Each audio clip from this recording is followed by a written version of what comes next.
Bienvenidos a este análisis visual. Hoy vamos a adentrarnos en uno de los procesos geopolíticos más alucinantes del siglo XX, el colapso total del bloque soviético. A ver, para entender bien cómo ocurrió todo esto, imaginad la Europa del Este durante la Guerra Fría no solo como una zona en un mapa, sino como una gigantesca olla a presión.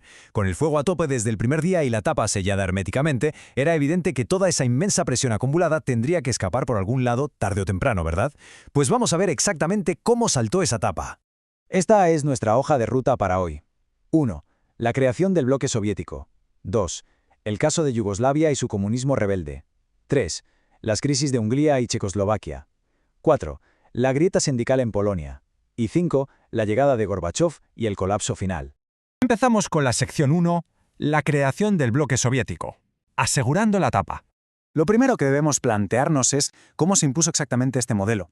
Bueno, al terminar la Segunda Guerra Mundial en 1945, el Ejército Rojo Soviético liberó a gran parte de la Europa Oriental de las garras de los nazis.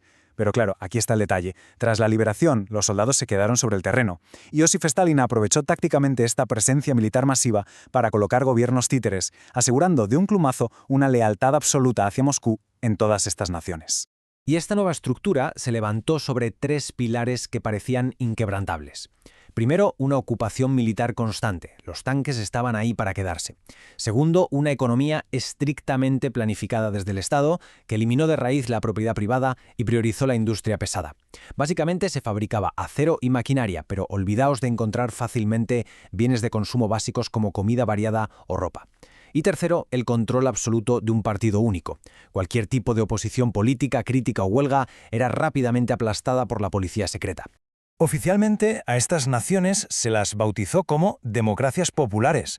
Y resulta una ironía histórica tremenda, porque en la práctica funcionaban como simples estados satélites de la Unión Soviética, sumidos en dictaduras comunistas y sin el más mínimo rastro de libertad política.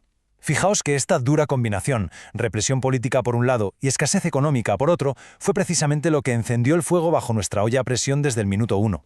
A lo largo de este análisis vamos a repasar 5 escenarios principales. Pensad en ellos como las 5 válvulas geográficas donde la presión social iba a poner a prueba el sistema. Empezaremos por la temprana ruptura de Tito en Yugoslavia.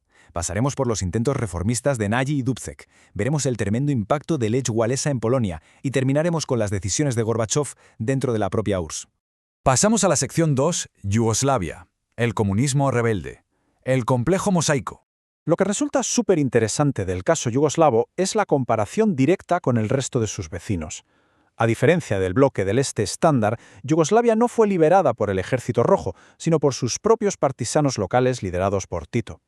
Al no deberle el poder a Stalin, Tito mantuvo una independencia feroz. Básicamente se negó a recibir órdenes de Moscú, lo que provocó una ruptura histórica y definitiva con la Unión Soviética en el año 1948. Fueron los primeros en ir por libre. Y para mantener unido a un país con una diversidad cultural tan abrumadora, se adoptó este potente lema Hermandad y Unidad. Tito usó esta idea sumada a su inmenso carisma personal como un pegamento político para congelar las tensiones históricas entre 6 repúblicas, 3 religiones y multitud de etnias. Pero claro, era una paz cogida con pinzas. Cuando Tito falleció en 1980 y la economía empezó a hundirse, ese pegamento se deshizo por completo, llevando a Yugoslavia a desintegrarse violentamente en las terribles guerras de los años 90. Sección 3, Hungría y Checoslovaquia, rebeliones aplastadas, poniendo a prueba las válvulas. El primer gran estallido interno ocurre con la Revolución Húngara de 1956. El pueblo exigía libertades, y el líder reformista Imre Nagy tomó una decisión audaz pero peligrosísima: intentar sacar a Hungría del Pacto de Varsovia para hacerla neutral. Para Moscú, abandonar su alianza militar era la línea roja definitiva. La respuesta: los tanques del Ejército Rojo entraron en Budapest, aplastaron la resistencia civil y Nagy fue ejecutado. Después de esto se instauró lo que se conoció como el comunismo de Gulag, lealtad absoluta a Moscú, pero a cambio de pequeñísimas concesiones económicas para mantener a la gente tranquila. 12 años después de aquel drama, las ansias de libertad reaparecieron, esta vez en Checoslovaquia. En 1968, el líder Alexander Dubček lanzó una promesa histórica, un socialismo con rostro humano. Ojo, Dubček no quería acabar con el comunismo, sino reformarlo desde dentro. Eliminó la temida censura, permitió la libertad de prensa y desató una vibrante explosión de cultura y diálogo conocida como la Primavera de Praga. Fue un auténtico soplo de aire fresco. Pero claro, a Moscú esto no le hizo ninguna gracia. Aterrorizado de que este espíritu libre se contagiara a otros países satélites, Leónidas Brezhnev lanzó una invasión militar masiva que aplastó la primavera de Praga de un plumazo. Y aquí está el punto clave. Esta intervención estableció formalmente la famosa doctrina Brezhnev. Básicamente era una advertencia brutal que decía que la Unión Soviética usaría la fuerza militar sin dudarlo contra cualquier país del bloque si el sistema comunista corriera el más mínimo peligro. Vamos con la sección 4. Polonia. La grieta sindical. La fuerza imparable de los trabajadores. 10 millones. Se dice pronto, ¿eh?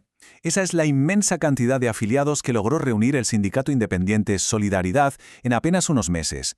Liderado por un tenaz electricista llamado Lech Walesa en los astilleros de Gdansk, Solidaridad se convirtió en el primer sindicato libre y no comunista de todo el bloque soviético, contando además con el fortísimo apoyo de la Iglesia Católica. Sigamos esta secuencia porque tiene tela la tremenda ironía histórica que esconde. Fijaos, primero, en un sistema que se vendía al mundo como el paraíso de los trabajadores, resulta que los propios obreros tuvieron que hacer huelgas masivas contra el Estado simplemente porque no podían pagar la comida. Segundo, ante el pánico de que entraran los tanques soviéticos, el gobierno polaco declaró la ley marcial para ilegalizar el sindicato, pero ya a la tarde la presión era imparable. En el paso 3 la causa gana apoyo internacional absoluto cuando Walesa recibe el Premio Nobel de la Paz. Y finalmente la abrumadora presión social fuerza a celebrar elecciones libres en 1989, donde, como era de esperar, Solidaridad arrasó en las urnas. Si echamos un vistazo a esta línea temporal, podemos ver claramente cómo los tiempos se van acortando y la presión se acelera. Pasamos de rupturas aisladas en los 40 a rebeliones aplastadas por la fuerza en los 50 y 60, hasta llegar a movimientos masivos imparables en los 80. Estaba clarísimo que la estructura estaba a punto de llegar a su límite absoluto de resistencia. Y así llegamos a la sección 5. Gorbachov y el colapso final.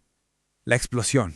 Nos plantamos en el año 1985. Para entonces, la Unión Soviética está básicamente en quiebra técnica. Mantener la Guerra Fría costaba una fortuna y la corrupción interna era insostenible. Mikhail Gorbachov asume el mando e intenta un rescate a la desesperada mediante dos reformas históricas. Por un lado, la famosa perestroika o reestructuración. La idea era inyectar pequeñas dosis de libre mercado para intentar que volviera a haber productos en las tiendas. Por otro lado, la glasnost o transparencia. Permitir de una vez por todas la libertad de expresión para denunciar la corrupción e incluso investigar los crímenes del pasado. Pero aquí se produce la gran paradoja de esta historia. Estas mismas políticas, pensadas para salvar al sistema, le dieron por primera vez a los ciudadanos la voz y el valor necesarios para desmontarlo por completo.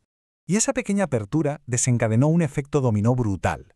El golpe de gracia, el momento en el que realmente saltó la tapa de la olla, fue cuando Gorbachov canceló oficialmente la doctrina Brezhnev. Básicamente, anunció que la Unión Soviética ya no iba a enviar sus tanques para salvar a los gobiernos comunistas de Europa del Este. Al desaparecer el terror a la represión militar, los gobiernos satélites se desplomaron uno tras otro en 1989, en una reacción en cadena fascinante que culminó, cómo no, con la histórica caída del muro de Berlín. Para terminar, queremos cerrar este análisis con una reflexión bastante potente.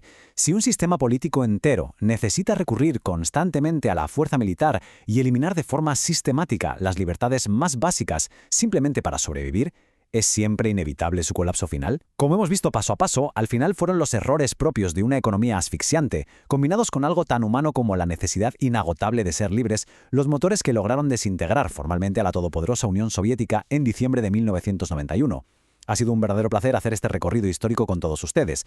Nos vemos en el próximo análisis para seguir desgranando las claves de la historia. ¡Hasta la próxima!